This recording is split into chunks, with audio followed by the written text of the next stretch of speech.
Hello my dear students, welcome to Dream Classes. और आज की वीडियो बहुत ही स्पेशल वीडियो है। जैसा कि आप स्क्रीन पर देख रहे हो, मैं राहुल सर आप सभी का ड्रीम क्लासेस में स्वागत करता हूं। और आज की इस वीडियो में हम आपके लिए लेकर आए हैं क्लास 12th फिजिक्स का टॉप 100 वायरल ऑब्जेक्टिव क्वेश्चन। जी हाँ, ये टॉप 100 वायरल ऑब्जेक्टिव क्वेश्चन आपकी बोर्ड की परीक्षा में, इस बार जो बोर्ड की परीक्षा आने वाली है उसके लिए हमने आपके लिए 100 वायरल ऑब्जेक्टिव क्वेश्चन हम आपके लिए लेकर आए हैं। और देखो, जैसा कि हमने स्क्रीन पे लिखा है 12th physics 100 viral objective question, viral वस्तुनिष्ठ प्रश्न। सबको पढ़कर जाओ। कहां भाई? सबको कहां पढ़ के जाना है? सबको पढ़ के जाना है बोर्ड की परीक्षा में, ठीक है। और एग्जामिनेशन सेंटर में पढ़ के जाओ, यकीन मानो आग लगा कर लौटोगे। जी हाँ, ये वायरल ऑब्जेक्टिव अगर आप 100 का 100 पढ़ के जाते हैं, जी हाँ, अगर आप ये 100 का 100 बोर्ड की परीक्षा में पढ़ के जाते हैं तो यकीन मानिए कि जितने भी आपके क्वेश्चंस हैं वो सभी, जी हाँ, वो सभी इसी वीडियो से आने वाला है। ये पूरा पूरा हमारा एक्सपीरियंस है 6 साल का, और बहुत भरोसे से हमने ये वीडियो बनाया है। उम्मीद है कि एक बेहतरीन क्लास आपके लिए होने वाला है। ये वीडियो आपके लिए बहुत स्पेशल होने वाला है। लाइक, शेयर और सब्सक्राइब जरूर करिएगा हमारे चैनल को। इस वीडियो को अगर अभी तक आपने लाइक नहीं किया तो जल्दी से कर दीजिए। और भाई, नीचे आपको हमारा टेलीग्राम चैनल दिख रहा होगा, ड्रीम क्लासेस, नीचे स्लाइड कर रहा होगा, हेल्पलाइन नंबर दिख रहा है। किन्हीं बच्चों को अगर नोट्स चाहिए, कोर्स चाहिए, तो ड्रीम क्लासेस का लर्निंग ऐप जो प्ले स्टोर पे भी है और वीडियो के डिस्क्रिप्शन में उसका लिंक है, वहां पे आपको क्रैश कोर्स शुरू हो चुका है और कंप्लीट कोर्स शुरू हो चुका है। दोनों में से कोई भी ज्वाइन कर सकते हैं। एक बार डेमो जाके देख लो, करना नहीं करना वो आपके ऊपर डिपेंड करता है, ठीक है। तो यकीन मानो आग लगाकर लौटोगे। और चलिए शुरुआत करते हैं, ठीक है। पहले क्वेश्चन से आपके स्क्रीन के ऊपर, बिल्कुल भी टाइम वेस्ट नहीं करेंगे। कम समय में इस 100 वायरल ऑब्जेक्टिव को, ये सभी क्वेश्चन फुल्ली वायरल है। और यकीन मानिए इस बार जो आप एग्जामिनेशन सेंटर में प्रवेश करोगे ना, सारे क्वेश्चंस आपको स्क्रीन के ऊपर शो करेगा। और याद रखिएगा, एक बार आप ड्रीम क्लासेस का नाम जरूर याद रखिएगा। वहां पे आपको याद आएगा कि हाँ भाई, राहुल सर ने जो बताया था वो सारे क्वेश्चंस बोर्ड के एग्जाम में वायरल हो गए, ठीक है। तो चलिए जल्दी जल्दी से हमारे साथ जुड़ जाइए, कनेक्ट हो जाइए, लाइक कर दीजिए, शेयर कर दीजिए फटाफट। और वायरल ऑब्जेक्टिव में चलिए, जो बच्चे लाइव हैं फटाफट आंसर दो भाई, फटाफट आंसर दो। ये 100 ऑब्जेक्टिव का वायरल वीडियो है जी। टॉप 100 गेस ऑब्जेक्टिव क्वेश्चन जो इस बार की बोर्ड की परीक्षा के लिए हमने गेस किया है, वायरल किया है। यकीन मानिए 100 में आपका सारा क्वेश्चन मिल जाएगा जो बोर्ड की परीक्षा में आने वाला है। प्रकाश तंतु संचार के किस घटना पे आधारित है? जैसा कि आपको स्क्रीन के ऊपर पहला क्वेश्चन दिख रहा है, जल्दी बताइए। प्रकाशिक तंतु या प्रकाश तंतु जो है वो संचार के किस घटना पर आधारित है, ठीक है। हमारा खुद का लर्निंग ऐप है, वीडियो के डिस्क्रिप्शन में मैंने उसका लिंक डाल दिया। ऐप का नाम ड्रीम क्लासेस। खुद का यूट्यूब तो आप है ही, खुद का हमारा टेलीग्राम चैनल है। आप हमारे साथ टेलीग्राम पे जुड़ सकते हैं। वहां क्या हो रहा है भाई? वहां हो रहा है क्विज। क्या हो रहा है? क्विज हो रहा है। अगर आपको क्विज देना है बिल्कुल फ्री में तो टेलीग्राम पे जुड़िए। वीडियो के डिस्क्रिप्शन में टेलीग्राम चैनल का लिंक है। चलो भाई, प्रकाशिक तंतु किस घटना पे आधारित है? तो ये संपूर्ण आंतरिक प्रावर्तन, इसको हम पूर्ण आंतरिक प्रावर्तन भी कहते हैं। तो प्रकाशिक तंतु किस घटना पे आधारित है? संपूर्ण आंतरिक प्रावर्तन पे। चलिए दूसरा सवाल, बिल्कुल भी टाइम वेस्ट नहीं करेंगे। हमें पता है जो बच्चे लाइव हैं वो बिल्कुल फटाफट आंसर देंगे, और बिल्कुल भी आपस में आज गप नहीं करना है, कोई डिस्कशन है। सिर्फ और सिर्फ किस पे बात करना है भाई? सिर्फ टॉप 100 ऑब्जेक्टिव। कम समय में, अभी पहले ही क्वेश्चन से हमने लेटर पे पांव रख दिया है, कम समय में इस ऑब्जेक्टिव क्वेश्चन को डील करेंगे। एक वस्तु के 3 प्रतिबिंब प्राप्त करने के लिए समतल दर्पणों को कितने कोण पर झुकाकर रखना चाहिए? सवाल बहुत बढ़िया है कि एक वस्तु के, अगर एक वस्तु है उसका 3 मिरर, 3 प्रतिबिंब चाहिए, तो समतल दर्पण को कितने डिग्री के एंगल पर झुकाकर रखना होता है? बताइए, 60, 90, 120 या 30? जल्दी बताओ।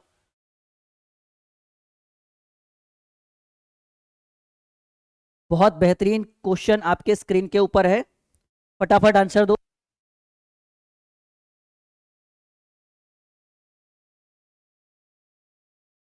चलिए दे दिया आपने आंसर। क्या है? देखो, ऐसे कंडीशन में जो है वो 90 डिग्री पर रखना है जी। एक वस्तु के 3 प्रतिबिंब प्राप्त करने के लिए 2 समतल दर्पण को कितने एंगल पे झुका के रखेंगे? 90 डिग्री के कोण पे झुका के रखेंगे। 2 क्वेश्चन हो गया भाई। चलो तीसरा क्वेश्चन देख लेते हैं कि तीसरा क्या कह रहा है। तीसरा कह रहा है एनर्जी बरकरार रखिएगा, बिल्कुल भी एनर्जेटिक होकर रहना है जी। किसी दर्पण में वस्तु का प्रतिबिंब, किस दर्पण में वस्तु का प्रतिबिंब, बहुत बढ़िया सवाल, ये मैंने आपके स्क्रीन के ऊपर रखा है कि किस दर्पण में वस्तु का प्रतिबिंब वस्तु से हमेशा छोटा आभासी दिखाई पड़ता है? जल्दी बताइए। समतल, उत्तल, अवतल या उनमें से कोई नहीं? जल्दी बताइए। किस दर्पण में वस्तु का जो प्रतिबिंब है वो वस्तु के हमेशा छोटा एवं आभासी बनता है? तो ये क्वेश्चन नंबर 3 था और 3 का राइट आंसर जो होगा भाई वो होगा उत्तल दर्पण में। आज क्या करना है, एक दूसरे से बातें नहीं करना है, आपको लाइव आंसर देना है, ABCD फटाफट कमेंट करना है, और जो आपको नहीं आए वो एक पेन और एक पेपर में नोट करते रहे। अगर ये वीडियो अच्छा लग रहा है तो लाइक का बटन दबाएं। अभी अपने दोस्तों को साथ जोड़िए, लंबी क्लास चलेगी, अपने दोस्तों को शेयर करिए, बोलो आ जाओ भाई टॉप 100 का हम लोग भी करते हैं क्विज, तो वो भी देख लेगा, आपके साथ साथ आपका भाई बहन आपका दोस्त भी पास हो जाएगा। चलो चौथा सवाल। एक ग्लास जिसका अपवर्तनांक म्यू है, एक ग्लास जिसका अपवर्तनांक म्यू है और उसकी मोटाई टी के बराबर क्या होगा? कौन सा ऑप्शन सही होगा जी? एक ग्लास है, एक कांच का ग्लास है जिसका अपवर्तनांक जो है वो म्यू और उसकी मोटाई जो है वो टी है, वो किसके बराबर होगा? क्वेश्चन नंबर चौथा। 4 विकल्प, एक है म्यू -1 इंटू टी निर्वात के, म्यू बाई टी निर्वात के, म्यू टी निर्वात के, इनमें से कोई नहीं। चलिए चौथा सवाल, राइट आंसर क्या होगा? जल्दी जल्दी से जवाब दीजिए। तो इसका जो राइट आंसर होगा भाई वो होगा म्यू -1 इंटू टी। ये किसके अंतर्गत आएगा? ये निर्वात। ठीक है, चलिए तो चौथा क्वेश्चन राइट आंसर ये हो गया। पांचवा सवाल आपके स्क्रीन के ऊपर कुछ इस तरह से है भाई। पांचवा सवाल कि 2 समतल दर्पण में के बीच में एक वस्तु को रखा जाए। 2 समतल दर्पण, सॉरी सवाल बहुत बढ़िया है जी, कि 2 समतल दर्पण के बीच में जो है, 2 समतल दर्पण के बीच में जो है ये कलई किया हुआ है जी। 2 समतल दर्पण के बीच में एक वस्तु को रखते हैं, एक वस्तु को रखा जाए, यदि दर्पणों के बीच का जो एंगल हो, इन दोनों के बीच का जो एंगल हो यानी थीटा जो हो वो कितना डिग्री हो? 60 डिग्री हो, तो महत्तम प्रतिबिंब यानी मैक्सिमम कितने प्रतिबिंब बन सकते हैं जी? जल्दी बताइए, महत्तम प्रतिबिंबों की संख्या कितनी हो सकती है? तो ये क्वेश्चन नंबर आपका 5 है और 5 का जो राइट आंसर होगा भाई, 2 समतल दर्पण को अगर 60 डिग्री एंगल पर रखे और ऐसे कंडीशन में कुल प्रतिबिंब बनेंगे 5। कितने बनेंगे? 5 का राइट आंसर सी हो गया, कुल प्रतिबिंब बनेंगे 5। क्लियर हो गया। 2 समतल दर्पण को अगर एक वस्तु रखते हैं और दोनों दर्पणों के बीच का जो एंगल है वो 60 डिग्री है, तो मैक्सिमम कितने प्रतिबिंब बन सकते हैं? 5 प्रतिबिंब बन सकते हैं। चलो अगला छठा सवाल। छठा सवाल कह रहा है,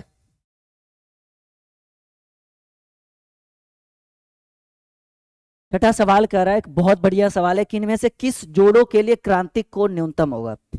इनमें से किस जोड़े के लिए जो क्रांतिक कोण का मान है वो न्यूनतम होगा? बताइए, इनमें से किस जोड़ों के लिए क्रांतिक कोण का मान जो है वो न्यूनतम होगा? पानी हवा, कांच पानी, कांच हवा या कांच कांच? जल्दी बताइए कौन सा ऐसा जोड़ा है जिसके लिए क्रांतिक कोण का मान जो है वो न्यूनतम होगा? छठा सवाल आपके स्क्रीन के ऊपर है, फटाफट आंसर दो भाई। बहुत बेहतरीन सवाल है, बहुत बेहतरीन। समझ रहे हो, कोई भी ऐसा टीचर नहीं है जो अपने मन से बिना बोले, हालांकि डिमांड थी इस तरह की वीडियोस की, बहुत सारे बच्चों ने बोल रखा था, कोई ऐसा नहीं है जो एक दिन में 100 वायरल ऑब्जेक्टिव आपके सामने रख दे और बोल के जाए कि जाओ इसको पढ़ के चल जाना एग्जामिनेशन हॉल में 100 में 100 लड़ेगा भाई। तो चलिए इसका जो राइट आंसर है वो होगा, इसका जो राइट आंसर है वो सी होगा, कांच और हवा। 6 का राइट आंसर क्या हो गया? सी हो गया, कांच और हवा। नोट कर लिया आपने। सातवां सवाल है कि एक गोलीय दर्पण को पानी में डुबाया जाता है तो इसकी फोकस दूरी क्या होगी? बताइए। सातवां सवाल, एक गोलीय दर्पण को पानी में डुबाया जाता है तो इसकी फोकस दूरी क्या होगी? सातवां सवाल आपके स्क्रीन के ऊपर है। चलिए, अगर हम किसी गोलीय दर्पण को पानी में डुबाते हैं तो इसकी फोकस दूरी में कोई परिवर्तन नहीं होगा, इसको कहते हैं अचर रहेगा जी। एक गोलीय दर्पण को पानी में अगर डुबाया जाता है तो इसकी फोकस दूरी में कोई परिवर्तन नहीं होगा, हम कह सकते हैं कि अचर रहेगा। आठवां सवाल, ये बहुत बढ़िया सवाल है जी, क्योंकि एक प्रकाश किरण जो है वो कांच कांच का अपवर्तनांक आपको पता है 5/3 को पॉइंट में लाएंगे से पानी का अपवर्तनांक ये भी पता है कि 1.33 होता है। पानी के अपवर्तनांक में जा रही है तो क्रांतिक कोण कितना होगा बताइए। एक मोस्ट वीवीआई क्वेश्चन, एक मोस्ट, हालांकि जितने भी क्वेश्चन है वो सारा हमने इस बार के लिए वीवीआई किया है, सारा वायरल किया है, तो सिंपल सी बात है कि इंपॉर्टेंट ही होगा। बताइए 8वां सवाल, फटाफट बता दो, रुको नहीं जी। चलिए, बहुत बेहतरीन सवाल है ये आपके स्क्रीन के ऊपर। सवाल क्या है भाई कि एक प्रकाश किरण जो है वो कांच से पानी के अपवर्तनांक में जा रही है। किस में जा रही है? कांच से पानी के अपवर्तनांक में। तो आपको फाइंड आउट करना है। क्वेश्चन नंबर 8वां क्या पूछ रहा है भाई? पूछ रहा है कि क्रांतिक कोण क्या होगा। तो क्रांतिक कोण जो होगा वो होगा साइन इनवर्स 4/5। क्या होगा? साइन इनवर्स 4/5, ये आपका क्रांतिक कोण होगा। नोट कर लीजिए इस चीज को, ठीक है, साइन इनवर्स 4/5। और क्वेश्चन नंबर 9वां आपके स्क्रीन के ऊपर जो है वो कुछ इस तरह से है, कह रहा है कि किस रंग का तरंग दैर्घ्य सबसे कम होता है। आपको भी पता है, मुझे नहीं लग रहा कि मुझे इस क्वेश्चन को बताने की ज्यादा जरूरत है कि बैगनी रंग का तरंग दैर्घ्य जो है वो सबसे कम होता है और लाल रंग का सबसे अधिक होता है। तो फिलहाल पूछ रहा है कि सबसे कम किसका होता है। तो वैजानी पिनाला, वैजानी पिनाला आपने सुना होगा भाई, आपने सुना होगा वैजानी पिनाला, वैजानी पिनाला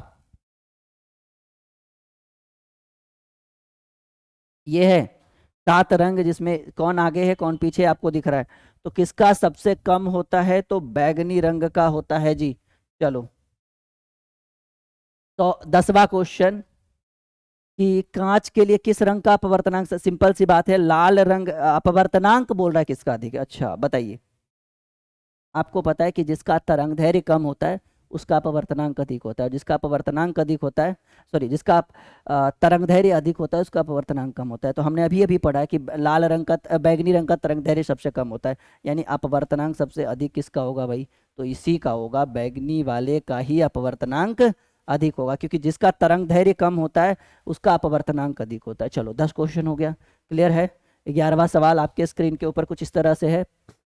बिल्कुल भी कोई डिस्कशन नहीं, सिर्फ टॉपिक पर डिस्कस करिए, फटाफट आगे बढ़िए। किस रंग का तरंग दैर्घ्य सबसे, अच्छा फिर से वही क्वेश्चन आ गया क्या?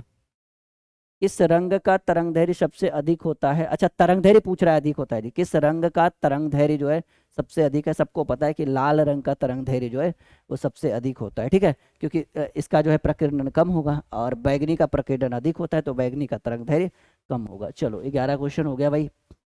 12वां सवाल की म्यू अपवर्तनांक वाले पतले प्रिज्म का न्यूनतम विचलन कोण कितना होगा? बहुत बेहतरीन सवाल एक आपके स्क्रीन के ऊपर है कि म्यू, ये म्यू हो गया जी, म्यू अपवर्तनांक वाले, म्यू अपवर्तनांक वाले पतले प्रिज्म का न्यूनतम विचलन कोण कितना होगा? क्वेश्चन नंबर 12 आपके स्क्रीन के ऊपर है। चलिए, क्वेश्चन नंबर 12 का बी आंसर होगा म्यू, म्यू -1 इंटू ए, ठीक है। म्यू अपवर्तनांक वाले पतले प्रिज्म का न्यूनतम विचलन कोण जो होगा म्यू -1 इंटू ए होगा। ये क्वेश्चन नंबर 12वां था जी आपके स्क्रीन के ऊपर। 13वां सवाल आपके स्क्रीन के ऊपर ये है। 13वां सवाल कह रहा है, बहुत बढ़िया सवाल है ये 13वां नंबर क्वेश्चन, कि प्रिज्म से होकर गुजरने वाली श्वेत प्रकाश का न्यूनतम विचलन कहाँ होता है? आप बताइए, बढ़िया सवाल है ये। न्यूनतम विचलन कहाँ होता है? आपको पता है कि अधिकतम विचलन जो होगा वो बैगनी में होता है, तो न्यूनतम किस में होगा भाई? लाल में होगा। नोट करिए इस चीज को, क्वेश्चन को, कि प्रिज्म से होकर गुजरने वाले श्वेत प्रकाश का न्यूनतम विचलन अवयव होता है वो लाल होता है। कैसा होगा भाई? लाल होगा। क्लियर हो गया। चलो 12वां सवाल, 12वां सवाल आपके स्क्रीन के ऊपर कुछ एक सेकंड, 13 हो गया था ना जी? 13 हो गया था ये, हाँ 13 हो गया था। ये 14वां क्वेश्चन, क्वेश्चन नंबर 14 जो आपके स्क्रीन के ऊपर है। सवाल कह रहा है, सेकेंड, सवाल कह रहा है कि एक उत्तल लेंस को पानी में डुबाया जाता है तो उसका सामर्थ्य जो होता है, उसकी वैल्यू जो होती है वो क्या होता है, मतलब उसके साथ क्या होता है, सामर्थ्य क्या हो जाएगा? क्वेश्चन नंबर 14, जल्दी जल्दी बताइए। एक उत्तल लेंस जिसका अपवर्तनांक सबको पता है कि 1.5 है, अगर हम उसको पानी में डुबाएंगे, ठीक है, पानी का अपवर्तनांक पता है ना? हाँ, एक उत्तल लेंस जिसको अगर हम पानी में डुबाया जाता है तो उसका सामर्थ्य क्या हो जाता है? क्वेश्चन नंबर 14, जल्दी बताइए क्या होगा राइट आंसर? भाई ऐसे कंडीशन में क्या हो जाता है? घट जाता है। 14 का राइट आंसर क्या होगा? घट जाएगा। क्या होगा? घट जाएगा। नोट करिए अपनी कॉपी में, फटाफट नोट करिए, बिल्कुल भी टाइम वेस्ट नहीं करना है। कम टाइम में आज की इस वीडियो में ज़्यादा कुछ समझा के जाएंगे, बहुत सारे क्वेश्चन करवा के जाएंगे हम। क्वेश्चन नंबर 15वां, सरल सूक्ष्मदर्शी की सामान्य संयोजन के लिए आवर्धन क्षमता। ये प्रीवियस ईयर्स इंपॉर्टेंट है जी, प्रीवियस ईयर्स इंपॉर्टेंट है कि सरल सूक्ष्मदर्शी की सामान्य संयोजन के लिए आवर्धन क्षमता जो होता है वो कितना होता है? क्वेश्चन नंबर 15, 4 विकल्प स्क्रीन के ऊपर है। 1 प्लस डी वाई एफ ई, 1 प्लस F Y D, D Y F, या 1 प्लस V Y U. Question number 15, 4 विकल्प आपके स्क्रीन के ऊपर है, जल्दी बताइए कौन सरल सूक्ष्मदर्शी के संयोजन के लिए आवर्धन क्षमता का सूत्र होगा? ये बहुत इंपॉर्टेंट है, प्रीवियस ईयर्स पूछा गया है कि कौन सरल सूक्ष्मदर्शी की सामान्य समायोजन के लिए आवर्धन क्षमता होगा। तो ये जो राइट आंसर होगा उसका होगा 15 का ए, 1 प्लस डी वाई, 1 प्लस डी वाई एफ ई।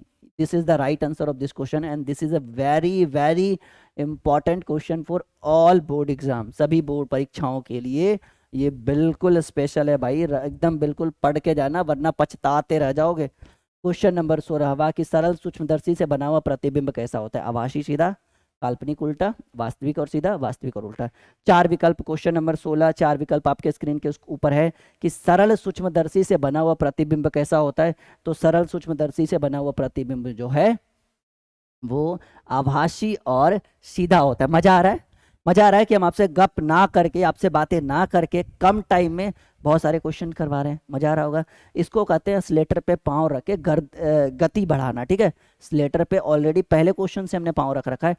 मेरा जो लक्ष्य है आज के कम टाइम में 100 क्वेश्चन को करके आपके सामने रख देना, ठीक है? इसलिए मैं बिल्कुल भी टाइम वेस्ट नहीं कर रहा हूँ, फटाफट कर रहा हूँ। मुझे पता है कि बच्चे नोट कर रहे होंगे इन सब क्वेश्चन को, नोट करते चलो जी। बिल्कुल जो आए फिर उसको नोट करने की कोई जरूरत नहीं है, जो लग रहा है कि हमें नहीं आता है सर उसको तो नोट करना पड़ेगा भाई आपको।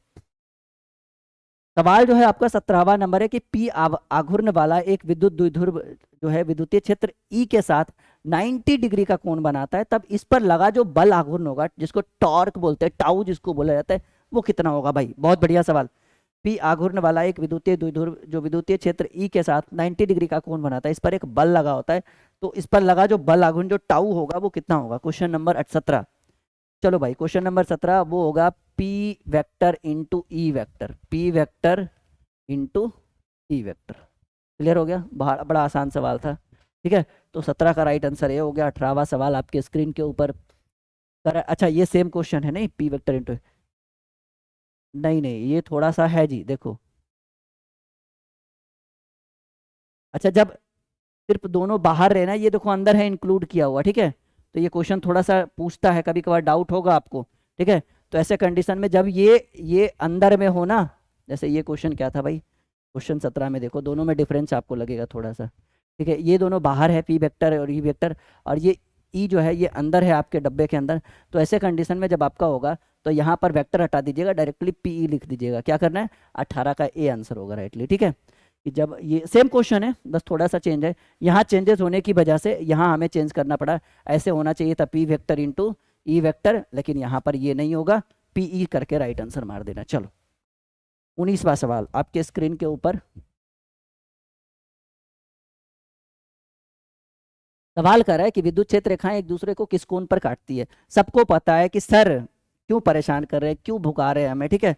हमें पता है, एक सेकेंड, सबको पता है कि सवाल जो स्क्रीन के ऊपर है कि दो विद्युत क्षेत्र रेखाएं एक दूसरे को किस एंगल पर काटती है।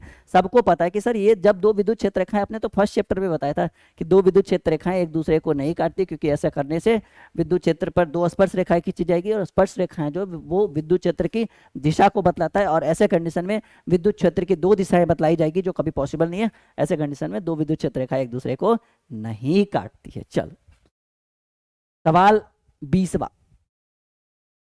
20वां सवाल कि विद्युत आवेश का क्वांटक ईएसयू मात्रक कितना होता है? फटाफट बताओ, जल्दी जल्दी बताओ।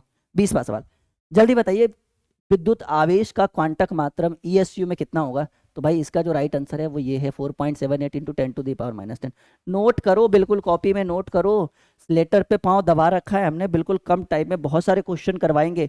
ये वीडियो स्पेशल होगा, आप मजबूर हो जाओगे इस वीडियो को शेयर करने से। ठीक है, अगर आपका कोई फ्रेंड होगा तो आप उसको ये वीडियो शेयर करने पे मजबूर हो जाओगे, आप खुद कहोगे कि नहीं यार शेयर कर देते, हमारा दोस्त भी पढ़ लेगा, उसका भी रिजल्ट अच्छा जाएगा। चलो, और मैं शेयर करने नहीं बोलने वाला हूं क्योंकि मुझे पता है कि आप क्या हो जाओगे भाई, आप हो जाओगे मजबूर इस वीडियो को शेयर करने के लिए। क्वेश्चन नंबर 21, क्योंकि इतने कम टाइम में इतना सारा objective, you can't believe this. ठीक है, एक ही पदार्थ के धातु के दो गोले हैं जिसमें ए और बी दिए गए हैं, एक पर आवेश प्लस क्यू है, जैसे मानकर चलो दो गोला है, एक ए है एक बी है, एक पर आवेश प्लस क्यू है और एक पर आवेश माइनस क्यू दिया गया है। तो दूसरे, अच्छा, एक ही पदार्थ के धातु के दो गोले ए और बी दिए गए हैं, एक पर आवेश प्लस क्यू तथा दूसरे पर माइनस क्यू आवेश दिया गया है, तो ऐसे कंडीशन में क्या होगा? ऐसे कंडीशन में चार ऑप्शन आपके स्क्रीन के ऊपर है कि बताओ भाई कौन सा कंडीशन यहाँ पे फॉलो कर सकता है। मे बी क्वेश्चन नंबर 21, जल्दी बताइए, चार ऑप्शन स्क्रीन के ऊपर है। ऐसे कंडीशन में जब होगा ना कि बी वाला गोले का जो द्रव्यमान है, कि एक पर पॉजिटिव और एक पर निगेटिव है, जिस पर निगेटिव है ना उसका जो मास है, उसका जो द्रव्यमान है वो बढ़ जाएगा भाई, उसका द्रव्यमान क्या होगा? बढ़ जाएगा। ठीक है, क्या हो जाएगा? इसका जो मास होगा वो बढ़ जाएगा। ठीक है, क्लियर है? 21 हो गया। चलो 22 पर आते हैं। सवाल बहुत बढ़िया है कि इलेक्ट्रॉन का विशिष्ट आवेश कितना होता है। क्वेश्चन नंबर 22, जल्दी बताइए, रुकिएगा नहीं, बिल्कुल भी नहीं रुकना है। स्लेटर पे पाँव दबा रखा है हम लोगों ने,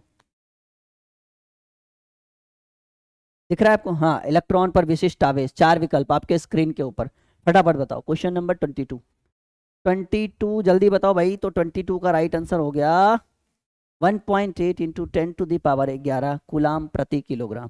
ठीक है, इलेक्ट्रॉन का ये विशिष्ट आवेश है जी। क्लियर हो गया आपका? मजा आ रहा है? बेहतरीन। तो 21 सॉरी 22 का राइट आंसर जो हो गया वो हो गया ए, 22 का ए। चलो 23वां सवाल।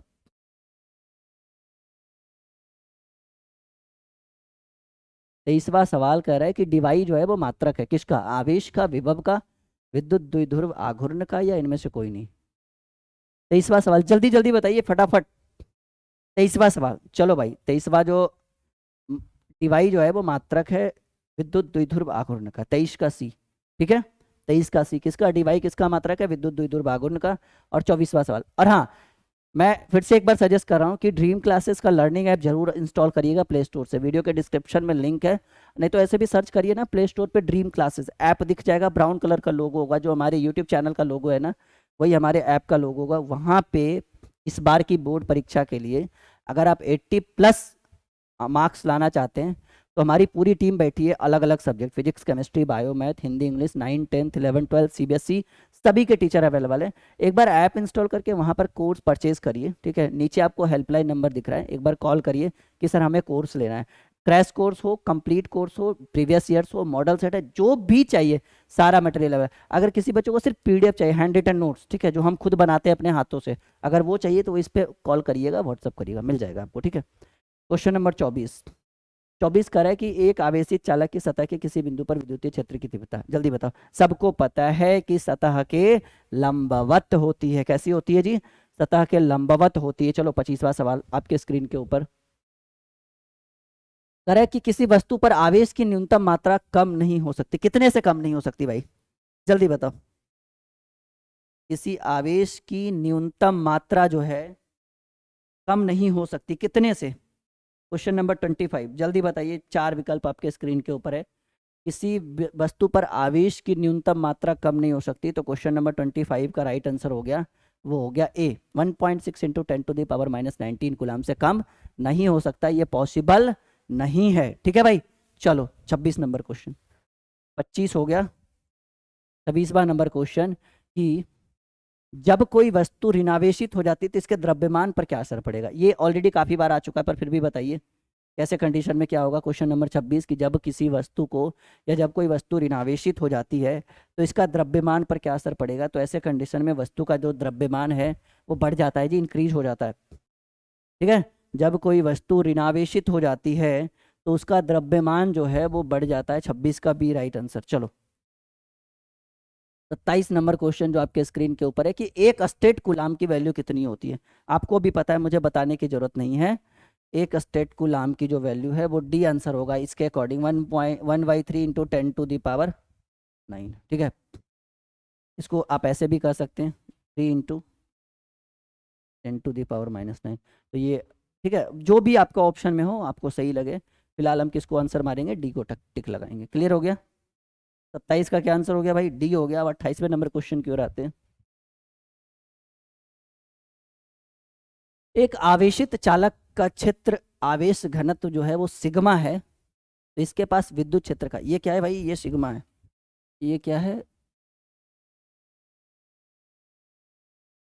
सवाल है, एक आवेशित चालक का क्षेत्र आवेश घनत्व सिग्मा है, तो इसके पास विद्युत क्षेत्र का मान कितना होगा। क्वेश्चन नंबर 28, 4 विकल्प स्क्रीन के ऊपर है।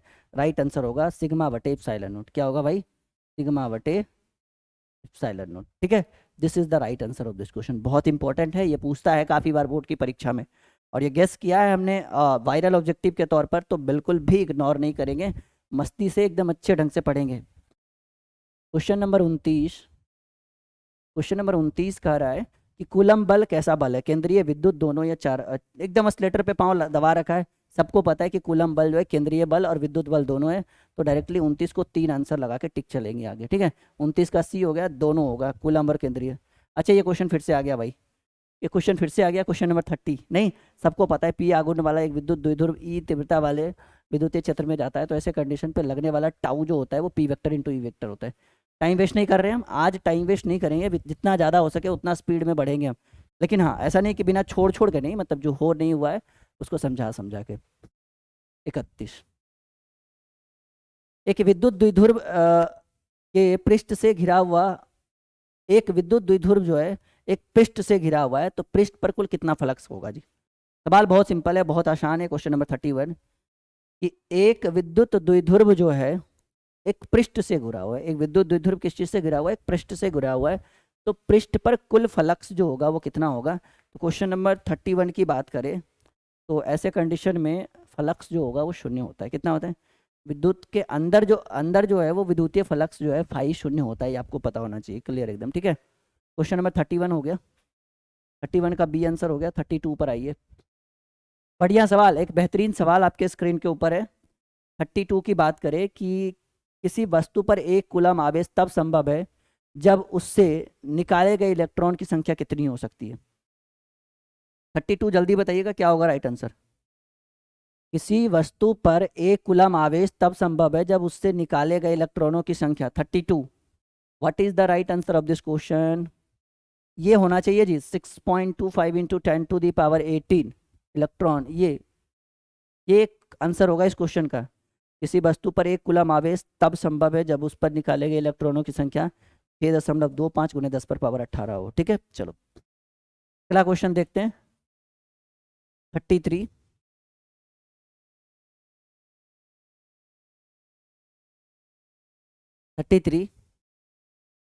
कि किसी आवेश से अनंत दूरी पर उस आवेश के कारण विद्युत क्षेत्र की तीव्रता क्या होगी भाई।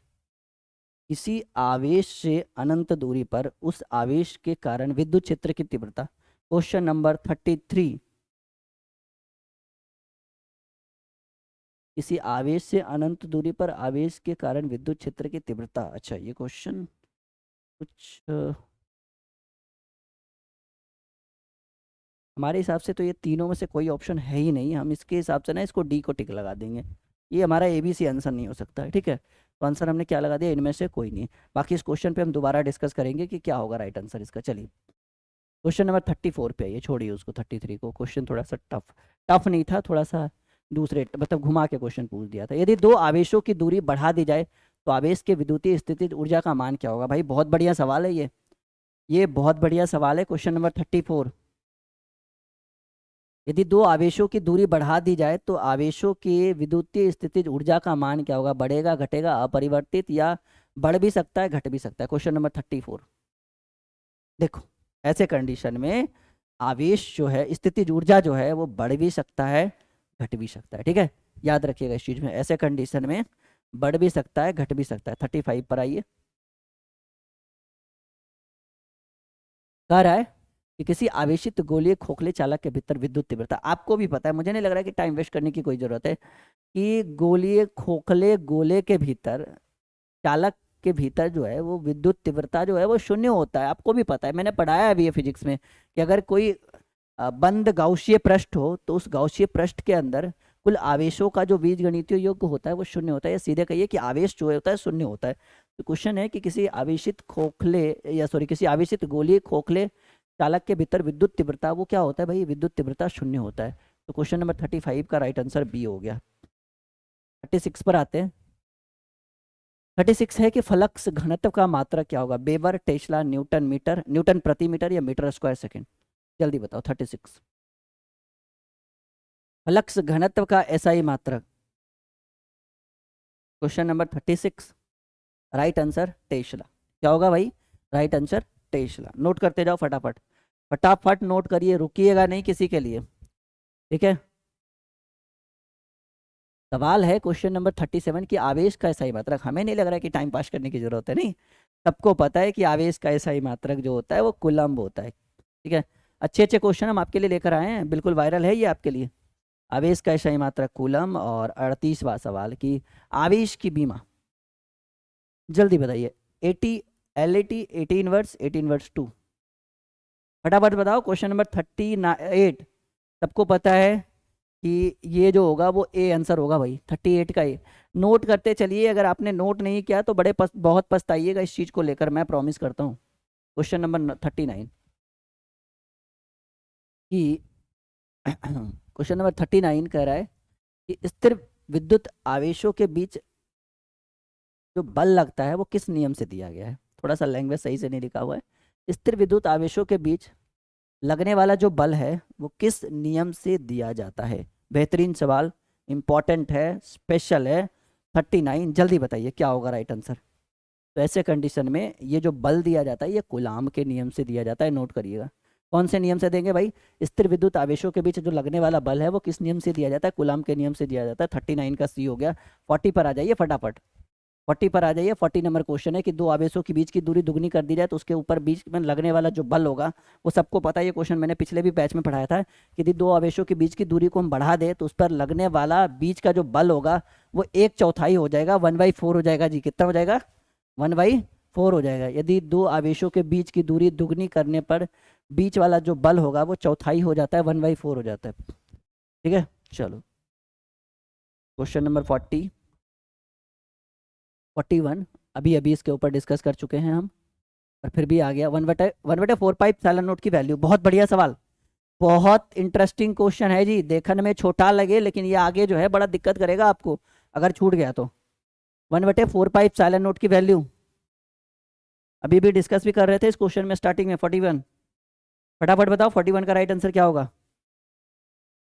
चलो 9 × 10⁻⁹ न्यूटन मीटर स्क्वायर पर कूलम स्क्वायर, ऐसे लिखेंगे हम इसको। 9 × 10⁻⁹ न्यूटन मीटर स्क्वायर, ठीक है, पर कूलम स्क्वायर नहीं होना चाहिए जी, केजी स्क्वायर होना चाहिए।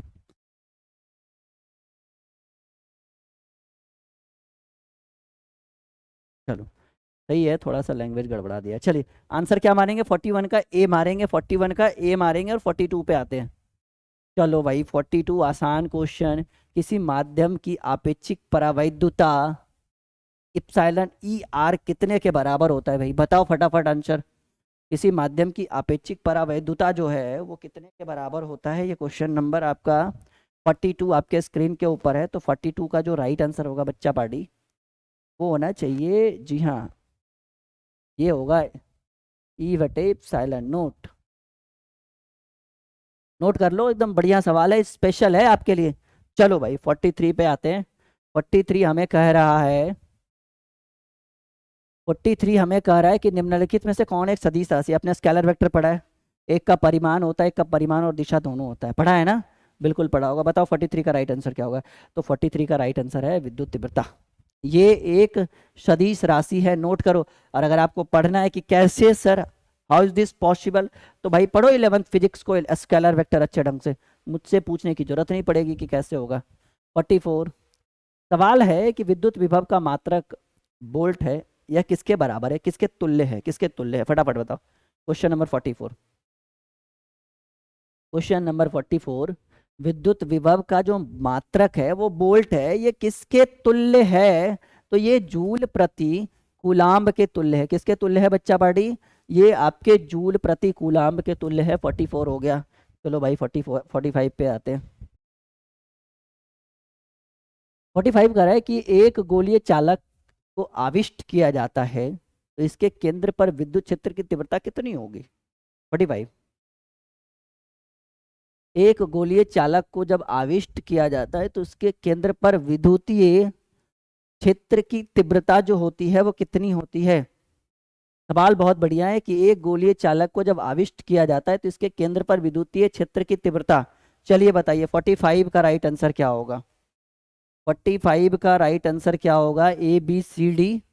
तो मैं बताऊंगा कि 45 का राइट आंसर जो होगा वो होगा 0। एक गोलीय चालक को आविष्ट किया जाता है तो इसके केंद्र पर विद्युत क्षेत्र की तीव्रता जो होगी वो 0 होगी। चलो क्वेश्चन नंबर 45 का हो गया बी आंसर। और अब हम लोग आ जाते हैं 46 पर। ठीक है, 46 का है कि समानांतर प्लेट संधारित्र के प्लेटों के बीच परावैद्युत पदार्थ डालने पर संधारित्र की धारिता पर क्या असर पड़ेगा? 46 का राइट आंसर बताओ क्या होगा जी? समानांतर प्लेट संधारित्र के प्लेटों के बीच परावैद्युत पदार्थ डालने पर संधारित्र की धारिता क्या होती है?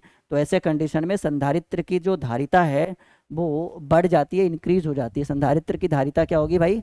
संधारित्र की धारिता बढ़ जाती है। क्लियर हो गया? 46 का ए हो गया। 47 पे आते हैं।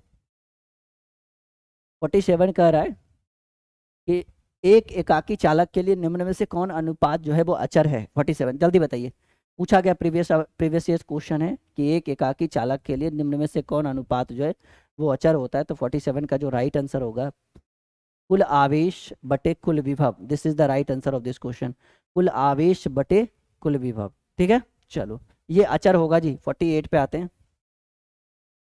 48 कह रहा है, 48 कह रहा है कि विद्युत क्षेत्र में किसी द्विध्रुव को घुमाने पर किया गया कार्य बताइए। ये प्रीवियस ईयर्स इंपॉर्टेंट है जी। प्रीवियस ईयर्स गेस क्वेश्चन है। क्या है भाई? प्रीवियस ईयर्स गेस किया गया क्वेश्चन है 48। सबको पता है कि W बराबर M E into 1 - cos theta होता है। कि विद्युत क्षेत्र में किसी द्विध्रुव को घुमाने में किया गया जो कार्य होता है वो W बराबर M E into 1 - cos theta होता है। चलो 49 पे आते हैं। 49 कह रहा है कि यदि दो आवेशों की अच्छा ये तो सेम क्वेश्चन है। दो आवेशों के बीच की दूरी बढ़ा दिया जाए तो आवेशों के बीच स्थितिज ऊर्जा। तो ये अभी अभी हम डिस्कस कर चुके थे कि ऐसे कंडीशन में बढ़ भी सकती है और घट भी सकती है। ये दोबारा आ गया, कोई बात नहीं, होता है छोटी छोटी चीज़ें। चलो किसी संधारित्र की धारिता जो है वो व्युत्क्रमानुपाती है। मोस्ट वीवीआई क्वेश्चन है जी ये most VVI previous years question है, बिल्कुल भी इग्नोर मत करिए। Question number 50। क्वेश्चन नंबर 50 फटाफट राइट आंसर बताओ। Question number 50। तो इसका जो राइट आंसर है कि किसी संधारित्र की धारिता व्युत्क्रमानुपाती होता है प्लेटों के बीच माध्यम की प्रवैधुता पर। ठीक है, चलो 51 नंबर क्वेश्चन। 51 नंबर क्वेश्चन कर रहा है कि यदि किसी खोखले गोलीय चालक को धन आवेशित किया जाए तो उसके भीतर जो विभव होगा वो क्या होगा? एक बढ़िया सवाल है आपके स्क्रीन के ऊपर 51 नंबर क्वेश्चन। जल्दी बताइएगा कि यदि किसी खोखले गोलीय चालक को धन आवेशित किया जाता है तो उसके भीतर विभव जो होगा वो क्या होगा? तो ऐसे कंडीशन में विभव जो है वो धनात्मक और समरूप होगा। ठीक है, धनात्मक और क्या होगा भाई? समरूप होगा। Question number 51 right answer B is the right answer of this question. चलो 52 पर आते हैं। 52 पर आते हैं। 52 नंबर क्वेश्चन कह रहा है, 52 नंबर क्वेश्चन कह रहा है, बहुत बढ़िया सवाल ये भी है। क्वेश्चन कर रहा है कि एक बिंदु आवेश Q से R दूरी पर विद्युत विभव का मान कितना होगा? बहुत बढ़िया सवाल है ये। सबको पता है कि ऐसे कंडीशन में विद्युत विभव का मान जो होता है वो होता है 1/4πε0 Q/R।